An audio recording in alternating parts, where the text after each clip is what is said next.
Jewe igihe maze mbikora nabitangiye guma mu rugo ikivamo.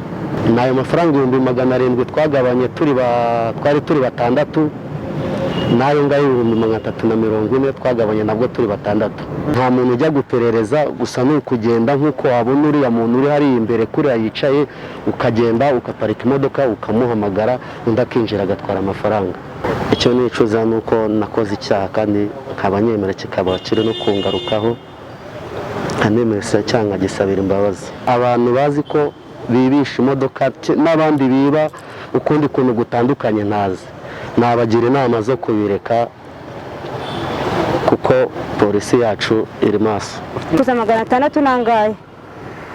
Ndabwo mureke mbarebere kuri tarifu mu nzu. Barambwira ngo ngiye gusubira inyuma ngo reka tukubaze byose ubizanire rimwe. Ndumvishe ndabwo muretse gatoya ndaje ndumva nk'umuntu mw'imbere. Barambwira ngo hoya kukurebera reka tukwaze ibindi numva njya kubiseho. Nsubiramo niruka. Nsubiyemo neza nkana umusore wari uri muri ya modoka. Ndwana nawe kuko nabonaga yashyize amafaranga hano ayandi yashyize muri sentire yatebura ishati mbibona. Nabwo yaranyibye mufata ishati.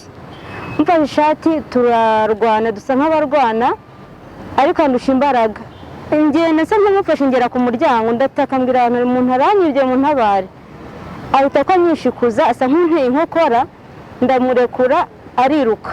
Yirukanse bamwe bamwirukaho. Ndangije ndagaruka mpita ko nyora ayarasigaye yari yanyanyageje hasi mu nzu. Mbibona gutyo birarangira mpamagara polisi barantabara. Umuntu ujya gukora amagendu ntagisha inama polisi, ujya kwiba ntagisha inama polisi, ariko iyo yabihisemo akabikora icyo gikorwa kikaba bikamenyekana polisi iramufata. Ibyo tuzakomeza tubisubiramo tubibabwire nkuko dusanzwe tubibabwira buri munsi cyangwa tubereka abagizi ba nabi nk'aba ngaba. Uyu mudamu rero yacuruzaga amagendu, ngira imodoka murayibonye n'amagendu irimo y'imyenda yacagu.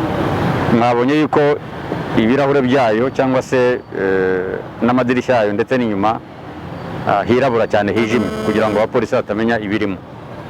Ariko niyo tutamenya ibirimo turagenzura. Yafatiwe ku giti cy'inyoni yinjira mu mujyi wa Kigali. Byumvikana rero yuko uko agereza kuhisha kose upfa kuba hari ibyo ukora biramenyekana.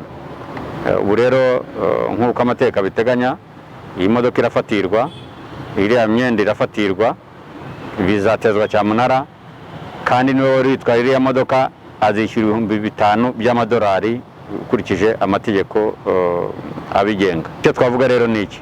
Uriya mudamu agiye kuhahombera. Imodoka ikodeshaga 600. 600 ntabigaruje. Uwayimukodesheje nawe arayibuze, nawe ubwo arayibuze izatezwa cyamunara, n'imyenda arayibuze, n'amande agiye kuyatanga. Inyungu iri hehe mu gukora ibyaha? Ntayo. Bakora rero ngira ngo mwanabyiyumviye. Icyambere nuko bariba. Bibye Nyagatare, bibye ku Mulindi, bibye Huye, bibye Rubavu, bibye yafatiwe hano mu mujyi. Iyo byose twabimenyaga turimo kubakurikirana mpaka tubafashe. Barakekwaho rero iki cyaha bakekwaho cy'ubujura nuko nibaramuka bajyanjwe n'inkiko bashobora guhanishwa hagati y'umwaka umwe n'imyaka 2 ndetse n'amande ari hagati y'ihazabu ingana na 1 miliyoni kugeza kuri 2 miliyoni. Ariko none reka tugiye icyo tubabwira. Igihe gishize twerekanye abantu nabo bakoze ibyaha nk'ibi. Uyu munsi turaberekana abantu biroha muri ibi byaha ubutumwa bavanamo n'ubuye. Inyungu bavanamo ni iyi. Ntayo ni ugufatwa. Abarimo kubikora ubu ngubu batarafatwa ejo tuzabafata cyangwa mu cyumweru gitaha. Ahubwo ntimuzarambirwe kuza kugira ngo tubereke bano n'abanyarwanda barebe bahimukiye. Ubu muntu w'Inyagatare webwe nareba televiziyo uyu munsi aravuga ati ba bantu babafashe banyibye. Azajya no mu rukiko abashinje avuge n'ibyo yibwe. Kugeza ubu ibyo tumaze kumenya nuko bibye 2 miliyoni, amafaranga 2 miliyoni n'igice. Aho bibye twashoboye kumenya. Umuntu wari Rubavu bakamwiba nabyumva kuri radio na televiziyo arahaguruka huru agende azajya mu rukiko nawe ashake indishyi ababaza indishyi. Uwibye ku Mulindi nuko, uwibwe Huye nuko, aho mujye mwabibone babahaye interview bari babwiye.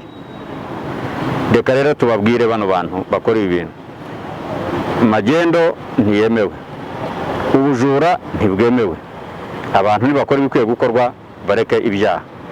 Ariko niba bakomeje kubikora icyaha kiva kuba cyabaye tukakimenya, tuzakorana n'abaturage baduha amakuru, abantu bazafatwa, ndetse n'ababiteganya uyu munsi bamenye ko bateganya gufatwa no kuzana hano imbere y'abanyamakuru, no kuzajyana mu rukiko, no kuzajya muri gereza. Urumva ibintu biba bigiye kuba ikibazo gikomeye. Nyiri imodoka arayibuze. Ubutumwa twaha abanyarwanda muri ibintu byo gukodesha cyangwa se no gukorana n'abandi nuko bakwiye kureba umuntu bakorana n'inde arakora ibiki. Uyu mugabo wakodesha imodoka ntabwo yari azi ko abantu ari abajura. Abantu rero bakwiye kuba menge bakabimenya. Iyi modoka yafatiwe mu bujura yiba, nayo igiye gufatwa nk'aho yakoreshwa mu bujura. Nyira arayibuze, uwayikodesheje nuko urumva na nyira bihombeyemo. Abantu bakora akazi kabo bafite imodoka, bafite ibiki, nyamuneka abantu mukorana n'iriya murabibona ko ari inkongomani yaturutse mu gihugu cya Repubulika Iharanira Demokarasi ya Kongo, ifite ibyapa biranga ko ariho bituruka. Bigaragara yuko uyu mudamu nawe avuga yuko ayikodesheje, ubwo nawe uri muri Kongo arayibuze. Abantu rero nibitonde ku bintu byo gukodesha abantu, yaba ikinyabiziga, yaba moto cyangwa n'ikindi gikoresho cyawe icyo ari cyose umuntu ashobora gukoresha mu bujura, kuko uhita ikibura iyo gifatiwe muri ibi byaha.